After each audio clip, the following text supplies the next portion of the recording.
Olá pessoal, sejam bem-vindos em nosso canal Isso é Física. Sou o professor Márcio e na nossa aula de hoje vamos dar sequência na nossa série de campo elétrico, falando de duas cargas elétricas positivas e próximas entre si. Cada campo elétrico dessas duas cargas devem ser divergentes. Lembrando que carga elétrica positiva gera um campo divergindo, não é isso? Entretanto, pessoal, duas linhas de campo, ou seja, duas linhas de força, elas nunca se cruzam, porque neste ponto ele consegue uma resistência simultânea entre esses dois campos elétricos. Logo, isso é impossível de acontecer. Isso quer dizer que as linhas de força ou linhas de campo próximo às minhas cargas, elas se deflexionam para que elas nunca se cruzam. Portanto, entre duas cargas de sinais idênticos, de sinais iguais, isso sempre vai acontecer. Então perceba que no meio entre essas duas cargas não existe nenhuma linha. Então, neste ponto intermediário entre essas duas cargas, o nosso campo será igual a zero. E te pergunto, e se fosse duas cargas negativas?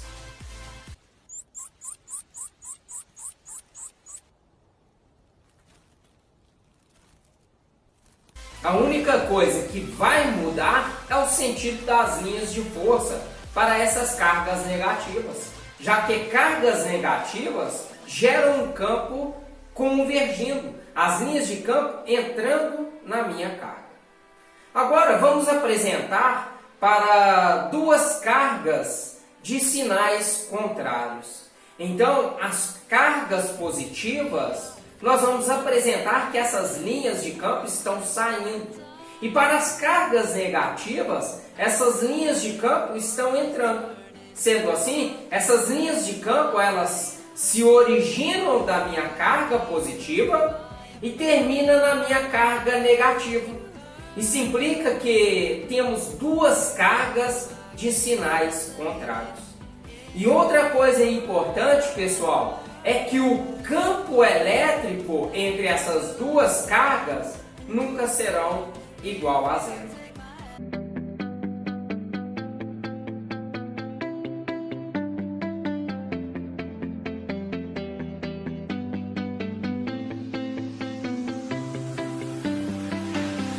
Agora vamos falar de campo elétrico uniforme, ou seja, é quando o campo ele é sempre igual. Sendo assim, o campo elétrico uniforme, as linhas de força são sempre paralelas e equidistantes. Isso para que o número de linhas por unidade de área não seja maior em lugar algum. E para ter um campo uniforme, nós precisamos ter duas placas planas e paralelas, carregadas com cargas de mesmo módulo, porém de sinais contrários, para que o campo se origine na carga elétrica positiva e termina em uma placa eletricamente com uma carga negativa. Já que as linhas de campo, elas findam da existência de uma placa negativa. Ao colocar uma carga elétrica positiva neste campo elétrico uniforme, essa carga ficará sujeita a uma força sempre no mesmo sentido do campo, já que as cargas elétricas positivas, elas ficam sujeitas à ação de forças no mesmo sentido do campo elétrico. Então essa carga positiva, ela será repelida por essa carga de placa positiva e ao mesmo tempo ela vai ser atraída pela placa negativa. Sendo assim, essa força aponta para a direita. Agora, com uma carga elétrica negativa aqui, pessoal, ó, certo? Bom, aqui nós vamos ter uma força sempre em sentido contrário ao campo, onde ela se encontra. Como nós temos uma placa positiva na esquerda, esta carga será atraída pela placa positiva e repelida pela placa negativa. Portanto, terá somente esta hipótese de força que está atuando para a esquerda. Agora eu gostaria de chamar a atenção de vocês para essa equação aqui, ó, onde nós temos que a força é igual ao campo vezes a sua carga. Onde o campo, nesta situação, ele é constante. E como a carga não muda, a força resultante sobre essa carga de prova também vai ser constante.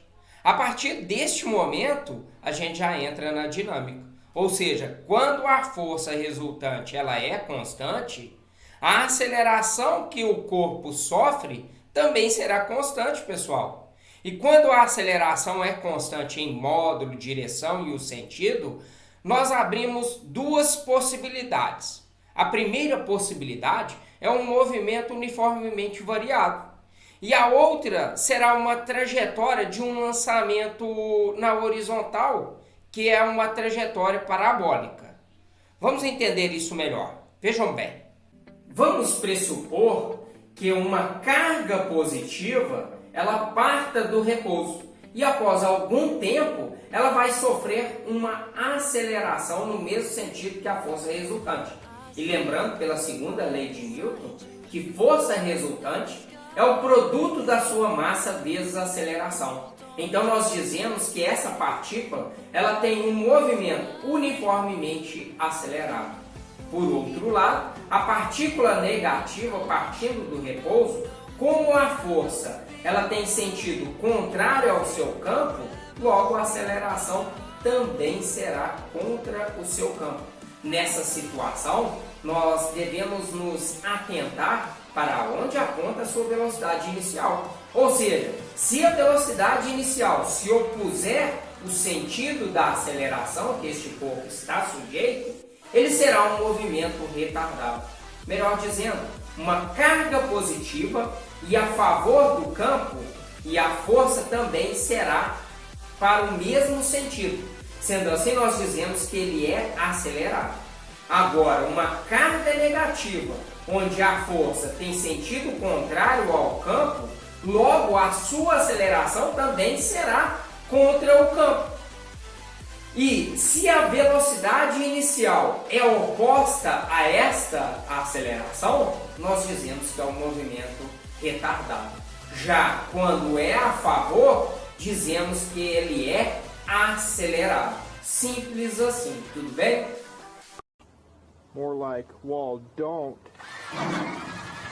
Agora vamos lançar uma carga positiva para cima e com uma velocidade inicial perpendicular ao campo e perpendicular à sua força, quando essa partícula ficará sujeita ao penetrar essa região que tem um campo uniforme. Então nós vamos representar que a força elétrica, como ela está subindo, essa carga por inércia ela continua subindo, pois não existe aceleração e a sua velocidade aqui ela é constante. A aceleração que tem aqui, pessoal, é apenas na horizontal. Logo, ele terá uma variação da velocidade na horizontal, apenas na horizontal. Tá vendo que legal? Então essa partícula, ela vai descrever essa trajetória aqui, ó, parabólica. Aquilo que eu havia dito anteriormente para vocês, né? Tempo atrás, em um movimento uniformemente variado. Tudo bem? Vamos continuar. Agora, vamos ver o campo elétrico de uma esfera condutora carregada. Diferente de uma carga pontiforme, na esfera condutora carregada, ela tem dimensões muito importantes aqui. Ou seja, são dimensões que não podem ser desprezíveis. Então vejam a nossa figura, cujo seu raio é igual a R, certo? Vamos carregar essa esfera com cargas positivas e não importa se fosse negativo, pois as ações ocorreria da mesma forma. Os fenômenos que ocorrem, seja para uma carga positiva ou para uma carga negativa. Entretanto, no interior dessa esfera, nós temos um campo igual a zero. E quando eu digo no interior, não implica somente no centro, mas sim em toda a minha esfera. Melhor dizendo, isso aplica a qualquer corpo condutor carregado. Agora, para um ponto na parte externa, ela não é zero. Então vamos marcar um ponto que está a uma distância d do seu centro, ok? Bom, vejam bem, por simetria, em razão da simetria dessa esfera, esse campo elétrico, neste ponto que nós marcamos aqui, ele vai ser igual a K vezes Q dividido pela distância ao quadrado. Sendo assim, nós vamos representar o campo elétrico na horizontal para a direita. Então, pessoal, calcular o campo de uma esfera para pontos de fora da esfera é a mesma coisa que a carga pontual. Ou seja, no interior o seu campo é igual a zero e nos pontos externos sempre vai ser igual ao de uma carga pontual. Por isso que nós vamos representar essa situação através deste gráfico aqui, ó, do campo em função da sua distância. Logo, para a gente determinar o campo próximo da minha superfície, nós devemos conhecer primeiro um conceito chamado de campo infinitamente próximo à superfície, no caso aqui da minha esfera. Então, vamos marcar um ponto muito perto aqui da minha esfera, mas que ela não toca a sua superfície. Isso é muito importante, tudo bem? Então, o campo próximo à minha esfera é igual a K vezes Q dividido pelo seu raio ao quadrado, pois está muito próximo, por isso que a gente pega esse valor do seu raio, ok? Vejam o nosso gráfico que ele nos mostra como o campo varia conforme a sua distância. Nós temos um ponto aqui crucial que é o raio da esfera, tudo bem? O zero é como se fosse o centro da minha esfera. Logo, o raio implica ser a superfície. Portanto, esse carinha aqui, ó, K vezes Q dividido pelo raio ao quadrado, é o máximo valor para um campo possível que nós vamos encontrar na nossa esfera. Ou seja, é o campo muito próximo da minha esfera. E como vai se afastando da esfera, menor será o seu campo. Ou seja, nós podemos dizer que o campo ele é proporcional à sua carga.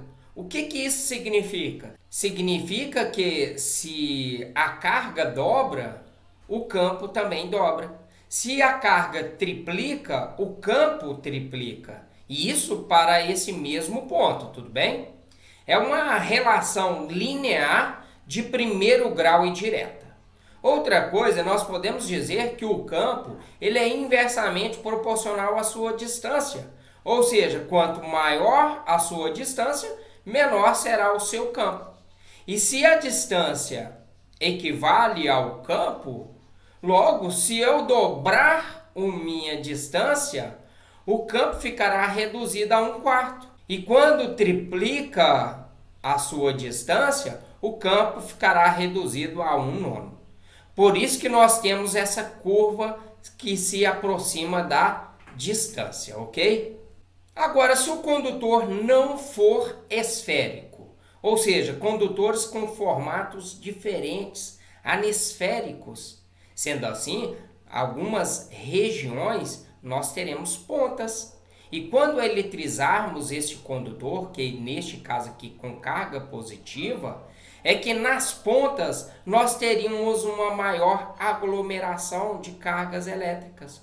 Ou seja, nós teríamos uma maior densidade superficial de cargas nesta ponta. E lembrando que ainda o campo no seu interior, sempre, viu pessoal, será igual a zero, certo?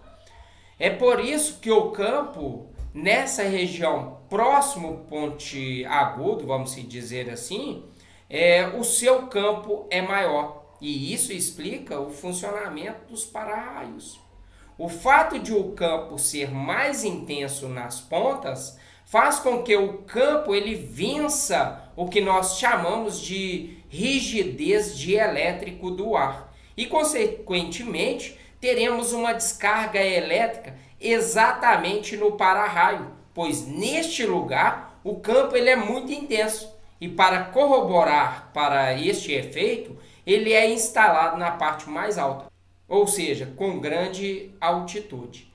Então, neste ponto, nós temos a rigidez dielétrica sendo vencida pelos pontos mais baixos. Então, pessoal, o raio cai sim, 1, 2, 3 vezes no mesmo lugar, né? Caso isso não acontecesse, os para-raios não poderiam ser utilizados mais de uma vez. Isso é uma questão até de lógica, bem perceptível isso, né?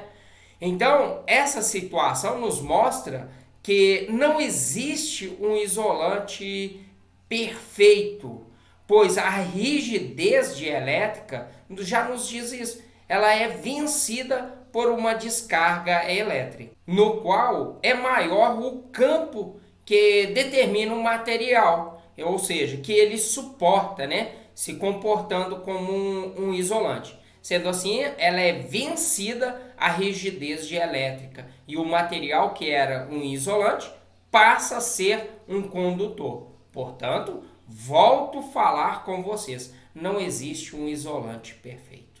Pessoal, gostaram dessa aula? Essa é a parte de campo elétrico uniforme, muito simples. Quero pedir para deixar o seu like, se inscreva em nosso canal, pois isso é muito importante para que ele possa ser reconhecido por outras pessoas. Um grande abraço, fique com Deus e até a nossa próxima aula.